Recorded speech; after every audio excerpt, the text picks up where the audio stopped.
അതിസമർത്ഥമായ രീതിയിൽ നിഷ്ഠൂരമായ കൊലപാതകം നടത്തിയ ഗ്രീഷ്മ യാതൊരു ദയയും അർഹിക്കുന്നില്ല. ഇങ്ങനെ പ്രസ്താവിച്ചുകൊണ്ട് പാറശാല ഷാരോൺ രാജ് വധക്കേസിൽ പ്രതിക്ക് കോടതി തൂക്കുകയർ വിധിച്ചു. കഷായത്തിൽ വിഷം കലർത്തി കാമുകനെ കൊലപ്പെടുത്തിയ കേസിൽ പ്രതിഭാഗത്തിൻ്റെ വാദങ്ങൾ പൂർണ്ണമായും തള്ളിയാണ് നെയ്യാറ്റിൻകര അഡീഷണൽ സെഷൻസ് കോടതി ഒന്നാം പ്രതി ഗ്രീഷ്മയ്ക്ക് വധശിക്ഷ വിധിച്ചത്. കേസിലെ മൂന്നാം പ്രതിയും ഗ്രീഷ്മയുടെ അമ്മാവനുമായ നിർമ്മലകുമാരൻ നായർക്ക് 3 വർഷം കഠിന തടവാണ് ശിക്ഷ. സംസ്ഥാനത്ത് വധശിക്ഷയ്ക്ക് വിധിക്കപ്പെട്ട ഏറ്റവും പ്രായം കുറഞ്ഞ വനിതയാണ് ഗ്രീഷ്മ. കോടതി മുറിക്ക് പുറത്ത് ഷാരോൺ രാജിൻ്റെ ബന്ധുക്കൾ വിധി കേട്ട് പൊട്ടിക്കരഞ്ഞു.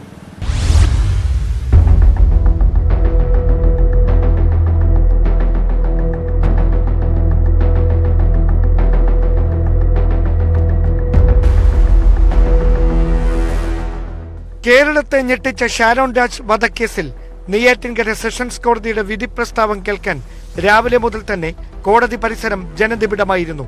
അട്ടക്കുളങ്ങര ജയിലിൽ നിന്ന് 10:30 കനത്ത സുരക്ഷാ വലയത്തിൽ ഗ്രീഷ്മയെ കോടതിയിലെത്തിച്ചു. തൊട്ടു പിന്നാലെ ഷാരോൺ രാജിന്റെ മാതാപിതാക്കളും കോടതി പരിസരത്തെത്തി. 11 മണിക്ക് ജസ്റ്റിസ് AM ബഷീർ ചേംബറിൽ. കേസ് പരിഗണിച്ചതോടെ ഗ്രീഷ്മയും അമ്മാവൻ നിർമ്മലകുമാരൻ നായരും പ്രതിക്കൂട്ടിലേക്ക്. കോടതി മുറിക്കുള്ളിലേക്ക് വിധി കേൾക്കാൻ ഇരിയുടെ മാതാപിതാക്കളെ കൂടി വിളിക്കാൻ ജഡ്ജിയുടെ നിർദ്ദേശം. തുടർന്ന് 48 സാഹചര്യ തെളിവുകളും 57 സാക്ഷിമൊഴികളും ഗ്രീഷ്മ എന്ന അതിസമർത്ഥയായ കുറ്റവാളിയെ എങ്ങനെ അഴിക്കുള്ളിലാക്കിയെന്ന ജഡ്ജിയുടെ നിരീക്ഷണം. പ്രതിയെ മാനസിക സമ്മർദ്ദത്തിലാക്കിയെന്നും ഷാരോൺ മർദ്ദിച്ചെന്നുമുള്ള പ്രതിഭാഗത്തിന്റെ വാദങ്ങൾക്ക് പ്രസക്തിയില്ലെന്ന് തെളിയിക്കുന്ന രേഖകൾ തെളിവായി ലഭിച്ചെന്ന് കോടതി. മറ്റൊരാളുമായി വിവാഹം ഉറപ്പിച്ചതിനു ശേഷവും ഷാരോണുമായുള്ള ബന്ധം രഹസ്യമായി ഗ്രീഷ്മ തുടർന്നു. 2022 നവംബറിൽ ഷാരോണിനൊപ്പം ഒളിച്ചോടാമെന്ന് വാക്ക് നൽകി. പ്രതിശ്രുത വരനുമായുള്ള ബന്ധം നിലനിൽക്കെ ഷാരോണുമായി ലൈംഗിക ബന്ധത്തിൽ ഏർപ്പെട്ടു. ജ്യൂസ് ചലഞ്ചിൽ അപകടമുണ്ടെന്ന് മനസ്സിലാക്കിയാണ് ഗ്രീഷ്മ വിയോജിപ്പറിയിച്ചിട്ടും ജ്യൂസ് കുടിക്കുന്ന ദൃശ്യങ്ങൾ ഷാരോൺ മൊബൈൽ ഫോണിൽ പകർത്തിയത്. സ്ലോ പോയിസണിങ്ങിലൂടെ കാമുകനെ വകവരുത്തുകയായിരുന്നു ഗ്രീഷ്മയുടെ ലക്ഷ്യം. ഇത് നടക്കാതെ വന്നതോടെയാണ് കഷായത്തിൽ കളനാശിനി കലർത്തി അപായപ്പെടുത്താനുള്ള ശ്രമം പ്രതി തുടങ്ങിയത്. ബ്രൗസിംഗിൽ ഗ്രീഷ്മ സെർച്ച് ചെയ്തപ്പോൾ കണ്ട അതേ വേദനയാണ് ആശുപത്രിയിൽ ഷാരോൺ അനുഭവിച്ചത്.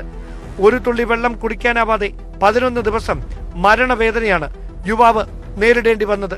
പക്ഷേ പ്രണയത്തിനടിമയായ ഷാരോൺ മരണക്കിടക്കയിൽ പോലും ഗ്രീഷ്മയെ സംശയനിഴലിൽ നിർത്തുന്ന ഒരു മൊഴിയും മജിസ്ട്രേറ്റിന് മുമ്പാകെ നൽകിയില്ല. ലൈസോൾ കുടിച്ച് പ്രതി നടത്തിയ ആത്മഹത്യാ ശ്രമം ജീവൻ അപകടത്തിലാകില്ലെന്ന ബോധ്യത്തോടെ തന്നെയായിരുന്നു. അന്വേഷണം വഴിതിരിച്ചു വിടുകയെന്ന ലക്ഷ്യത്തോടെയായിരുന്നു ഈ നീക്കം. ഇരയ്ക്ക് പരാതിയില്ലെങ്കിലും കുറ്റകൃത്യം നടന്നാൽ ശിക്ഷ ഉറപ്പുവരുത്തേണ്ടത് ഭരണകൂടത്തിന്റെ ഉത്തരവാദിത്തമെന്ന് പറഞ്ഞാണ് ജസ്റ്റിസ് AM ബഷീർ വിധി പ്രസ്താവിച്ചത്. തട്ടിക്കൊണ്ടു പോകലിന് 10 വർഷവും അന്വേഷണം വഴിതിരിച്ചു വിടാൻ നടത്തിയ ശ്രമങ്ങൾക്ക് 5 വർഷവും തടവ് വിധിച്ച കോടതി പ്രതിയുടെ കൊടും കുറ്റകൃത്യത്തിന് തൂക്കുകയർ തന്നെയാണ് അർഹിക്കുന്ന ശിക്ഷയെന്നും വിധിച്ചു. ഷാരോൺ രാജിന്റെ കുടുംബത്തിന് 2 ലക്ഷം രൂപ നഷ്ടപരിഹാരം നൽകാനും വിധിയിൽ പരാമർശമുണ്ട്. അഡ്മിനിസ്ട്രേറ്റീവ് സിസ്റ്റത്തിൽ ഒരു വലിയ വിജയമായിട്ട് കാണുന്നു. കൂടാതെ ഇന്ന് വിധിന്യായത്തിൽ അവിടെ കോടതിയിൽ ഓപ്പണായിട്ട് പറഞ്ഞത് കേരള പോലീസിന് തീർച്ചയായിട്ടും വലിയൊരു അഭിമാനകരമായിട്ടുള്ള ഒരു അപ്രീസിയേഷനാണ് ഓപ്പൺ കോടതിയിൽ ബഹുമാനപ്പെട്ട കോടതി പറഞ്ഞത്. പ്രോസിക്യൂഷന്റെ എല്ലാ വാദങ്ങളും ബഹുമാനപ്പെട്ട കോടതി അംഗീകരിച്ചാണ്. വധശിക്ഷ തന്നെ മാക്സിമം പണിഷ്മെന്റ് നമ്മൾ പ്രതീക്ഷ തന്നെയാണ്. ഒരു നല്ല രീതിയിൽ ഒരു കേസ് ഫ്രെയിം ചെയ്ത് അത് നല്ല രീതിയിൽ ഒരു സ്പെഷ്യൽ പബ്ലിക് പ്രോസിക്യൂട്ടർ ഏറ്റെടുത്ത് നടത്തി നമ്മൾ ആ ട്രയലും കൂടെ മോണിറ്റർ ചെയ്ത് കഴിഞ്ഞാൽ തീർച്ചയായും ഇതുപോലെയുള്ള വിധികൾ ഇനിയും കേരളത്തിൽ ഉണ്ടാവും. പ്രമാദമായ കേസുകളിലൊക്കെ തെളിവ് നശിപ്പിക്കാൻ കൂട്ടുനിന്നതിനാണ് ഗ്രീഷ്മയുടെ അമ്മാവൻ നിർമ്മലകുമാരൻ നായരെ 3 വർഷം കഠിന തടവിന് വിധിച്ചത്. പ്രതിക്കൂട്ടിൽ നിസ്സംഗതയോടെയാണ് ഗ്രീഷ്മ വിധി പ്രസ്താവം കേട്ടത്. പക്ഷേ കോടതി മുറിക്ക് പുറത്ത് ഷാരോൺ രാജിന്റെ ബന്ധുക്കൾ വിധി കേട്ട് പൊട്ടിക്കരഞ്ഞു. എന്റെ പൊന്നുമോന്റെ നിഷ്കളങ്കനായ എന്റെ പൊന്നുമോന്റെ നിലവിളിയാണ് ദൈവം നീതിമാനായ ജഡ്ജിൽ ഇറങ്ങി വന്നത്.